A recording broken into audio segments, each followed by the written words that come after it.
I think you're going to find this study very interesting, and I need your undivided attention for the next few moments, and I want you to hear everything we're going to say. When we come to the month of December, there seems to be a controversy among many people concerning traditional Christmas, December 25th. And I'm going to ask you a question about your own personal opinion. There's three groups of people. There's people that do not celebrate anything at all, Christmas or Hanukkah. There are people that are Messianic Jews that celebrate Hanukkah instead of the traditional Christmas, and there are many people who celebrate the traditional Christmas and don't know anything about the Messianic celebration of the Jewish history of Hanukkah. So stay with me for the next few moments as we explain this and we ask ourselves, who is right in this debate concerning traditional Christmas or concerning the Jewish holiday of Hanukkah? Now, where does Hanukkah come from? Where does it originate? Well, it is a intertestament time frame where a major event happened in Jewish history. Intertestament means between the Old Testament and the beginning of the New Testament era, which was introduced by John the Baptist. Now, in 168 BC, there was a leader. He was a leader by the name of Antiochus the Fourth Epiphanes, and this was about the time of, let's say, 2 BC, 2nd century BC, and he became the leader of the Seleucid dynasty and moved into the area of what we would call Israel and came to the city of Jerusalem. But what he did is he came to Jerusalem. He did something very terrible. He literally desecrated the sacred temple. He took an altar, made an altar to his god Zeus, and he offered a pig on the altar on behalf of Zeus, which completely desecrated and defiled the Jewish temple. He also outlawed all Jewish practices. Jews were no longer able to circumcise their sons on the 8th day. They were not able to come and celebrate the Sabbath, the new moon feast, nor were they able to celebrate any of the 7 feasts which were established in the Torah. During this particular time, there was a high priest who was a Jewish priest. And he took his 5 sons, he had 5 sons, and he introduced a revolt against Antiochus Epiphanes and the Jewish forces, not the Jewish forces, the Greek Syrian forces that had taken over the Holy Land and had defiled the Jewish law and defiled the Torah.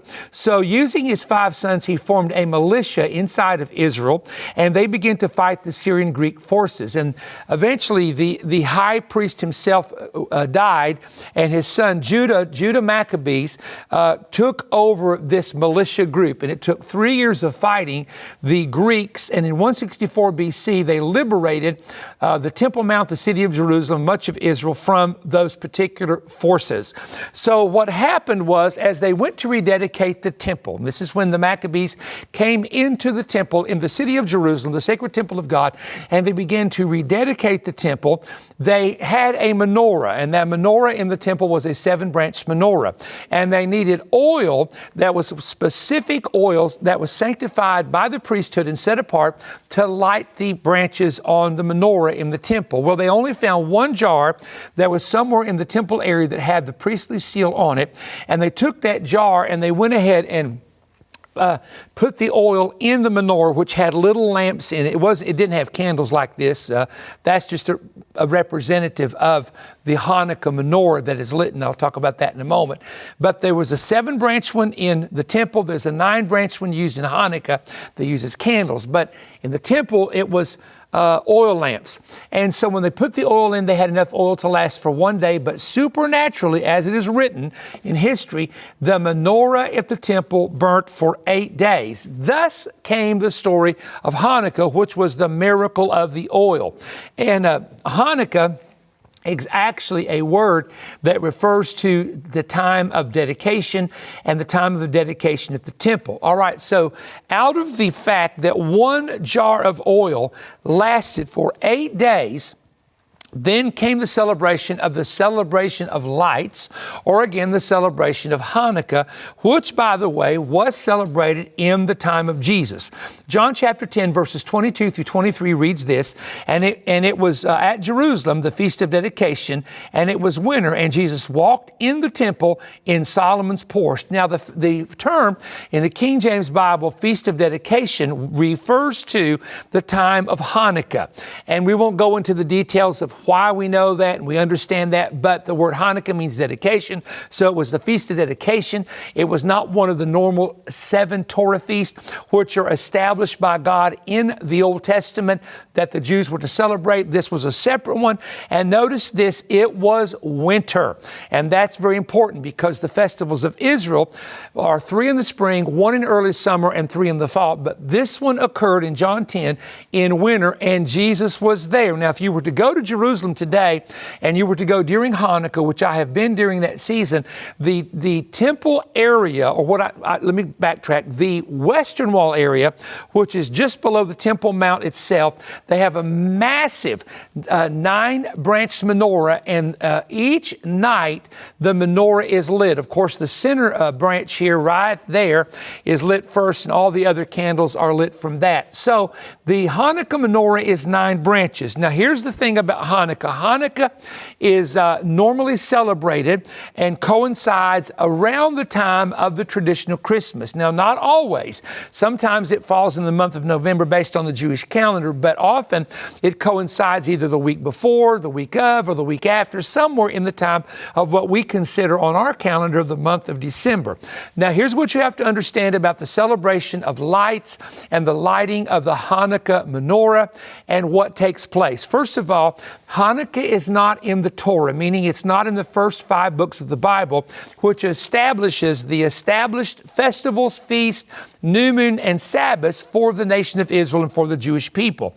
However, it is a themed religious holiday that represents freedom. So it represents light over darkness. It represents God delivering His people from evil. The tradition, of course, is to light the 8 candles. And of course, you have 9 branches here, but the 8 candles are lit during Hanukkah. You also, during Hanukkah, the Jewish people and the Messianic believers, and also those Christians who may celebrate Hanukkah are familiar with this, that there's fried food that is fried with oil, potato pancakes, jelly donuts, and I'm getting hungry right now thinking about that, especially jelly donuts, which I'm not able to eat because of high glucose, but it reminds them of the miracle of the oil. Then there is an exchanging of gifts. So the modern custom, and again, this is a 20th century custom. The modern custom is to get a gift every day. And during Hanukkah, the children play with something called a dreidel. We won't go into the details of that, but they play games and they have certain customs and certain traditions. They sing songs, the Hanukkah song, etc. So, Messianic, let me go to the kind of the generalization here. Devout Jews who keep this particular celebration, then there are Messianic Jews who keep this celebration, and then there are Christians that instead of choosing what we call the traditional Christmas, choose the Hanukkah celebration instead. But there again, remember, it is not in the Torah, it is in Jewish history and is a religious celebration. Now we come to what's called the traditional Christmas, which some of you recognize by a evergreen tree and the decorations on an evergreen tree. Now there are some points that have to be made concerning the traditional Christmas. First of all, the actual birth of Jesus is not known. So we do not know the exact year He was born. There's speculation.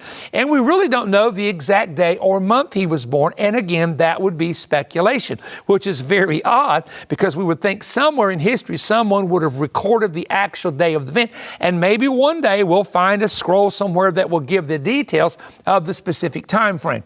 We do know that He was born in the city of, well, let me go back.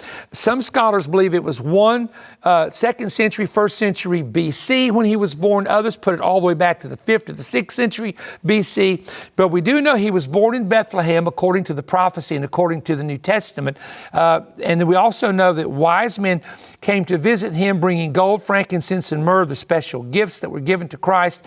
And so that was in Matthew 2:11. But they came not to the stable or not to the place where He was lying in the manger like the shepherds did, but the wise men, the Bible said, came to the house, and that is in Matthew chapter 2 and verse 11.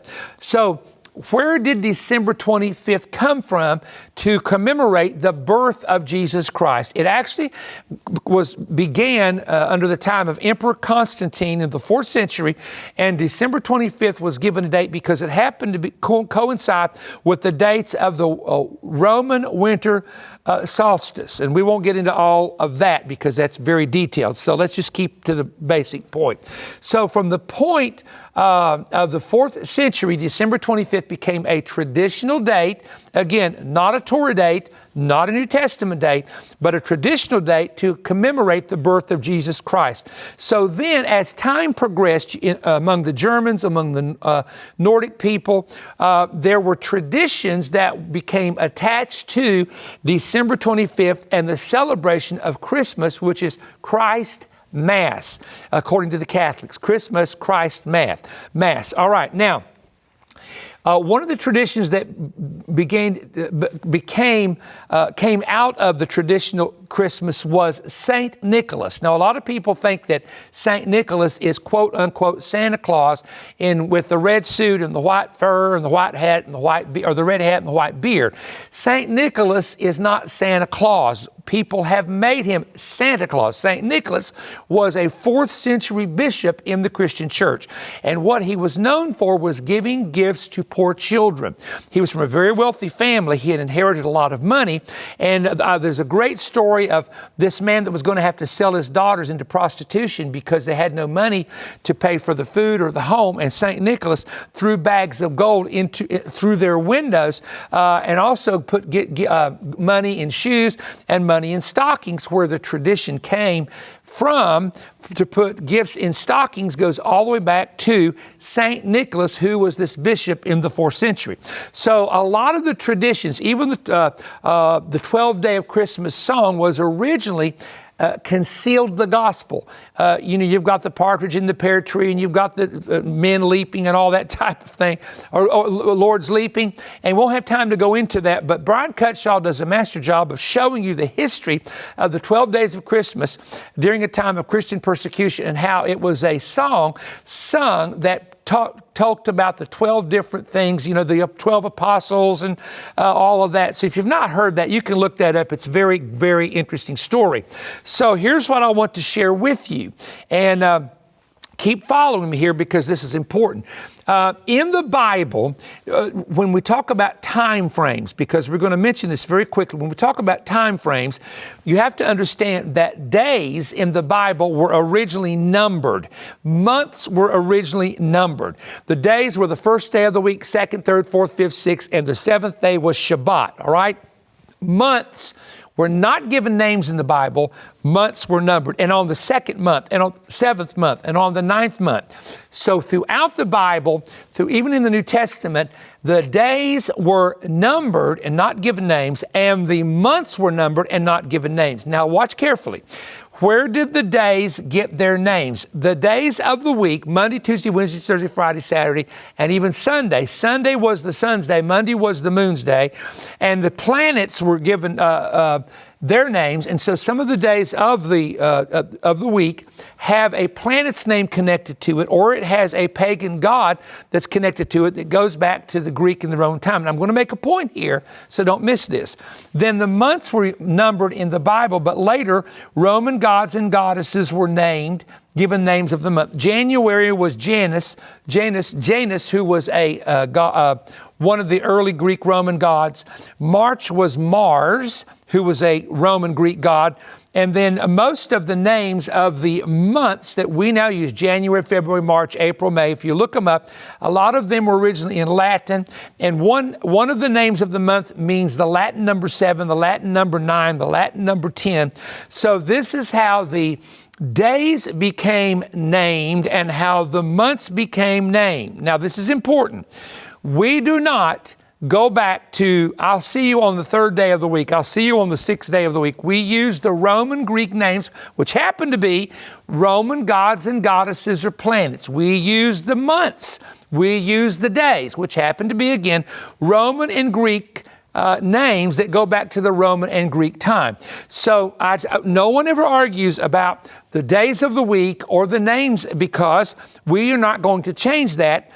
Society and globally, those months are used and those days are used, and they do date back to the Greek and Roman time frame. And I'm going to make a point here, so please stay with me. Now, when it comes to the United States history, our laws, our democracy came out of Athens, Greece. It didn't come out of George Washington and Washington, D.C. So our laws are based on Greek and Roman laws. Laws of democracy are based on the Grecian Empire in Athens, Greece. We have our buildings in D.C., which are the art, is these massive buildings with these columns. All of this is Greek and Roman architecture. Now, many people, and here's where the debate comes in, many people that do not celebrate Christmas do it because they say, first of all, it's not in the Bible. Secondly, it is traditions out of either the Roman Church or it's traditions that came out of paganism, and they get a lot of these reasons. Okay, now let me just stop and tell you this. Whether you celebrate Hanukkah or whether you celebrate traditional Christmas, listen to me carefully. Both are based on traditions, both of these. Both are based on customs. Both have a spiritual significance. All right? Now, let me just settle this debate the best way I can with the help of the Lord. There's a verse in the Bible that says, work out your own salvation with fear and trembling, Romans 2:12. That verse does not mean that you can save yourself, because salvation can only come through the blood of Christ. That verse doesn't mean do your own thing and whatever's right in your own eyes, do it. But it says that in fear and trembling, whatever you do, don't go against your own conscience. First of all, don't go against the Bible, but don't go against your own conscience. Now, here's how I look at this entire issue. First of all, both of these are traditions, both of these are customs, both of these have a spiritual significance, but here's the point that I want to make, and I want everybody to hear me well. If you celebrate Hanukkah, Jesus was at the festival of dedication, but it is the celebration of dedication and lights. And Jesus said in John, I am the light of the world, and he healed a man that was blind in Jerusalem during this season to demonstrate that he was the light of the world. So this is about Jesus being the light of the world. There's 9 candles total. There's 9 gifts of the Spirit. There's 9 fruits of the Spirit. Thus, in Hanukkah, you have the symbolism of Christ. You have him being the light of the world, so you have a spiritual symbolism. Perry Stone is now making available his new landmark book, Prophetic Alert. Stunning new insights reveal what is coming soon, which explores and explains numerous, often unknown and untaught prophetic triggers that will lead to the rapture and the future Great Tribulation. Here are some of the 20 chapters. Ezekiel's War and the Rapture Link. The confusion over who is Gog of Magog. God versus Gog. Big hooks in little jaws. How can the Antichrist overpower a militarily armed Israel? Iran, land of the assassins and the gate of the gods. The spirit of Cain in the land of the east. Satan's main principality ruling in Middle East nations. The coming angelic cosmic wrestling match. Why do many Muslims dislike the Jews and Israel? The prophetic vision of the serpent in Gaza. When the abyss releases the destroying angel. Kings of the East and 1.5 billion Hindus in prophecy. When a dead head rises again. God's 4 weapons of destruction that are coming. Does the Bible hint at a nuclear war? You will learn great prophetic insight from these chapters and more. When you order the Prophetic Alert book with your gift of $25 or more, Perry will also select and include in this offer a mystery CD, a surprise audio message on CD. To order, visit perrystone.org or call toll-free 1-888-21-BREAD. That's 1-888-212-7323, or write to Perry Stone, P.O. Box 3595, Cleveland, Tennessee 37320. When writing, include your payment and offer number AB151. This is a very timely and important prophetic read for every Christian and all who love Bible prophecy. Your purchase is what helps keep Manifest on the air worldwide. We look forward to hearing from you soon. Whether audio or video, it's a timely, impactful word, ready whenever you are.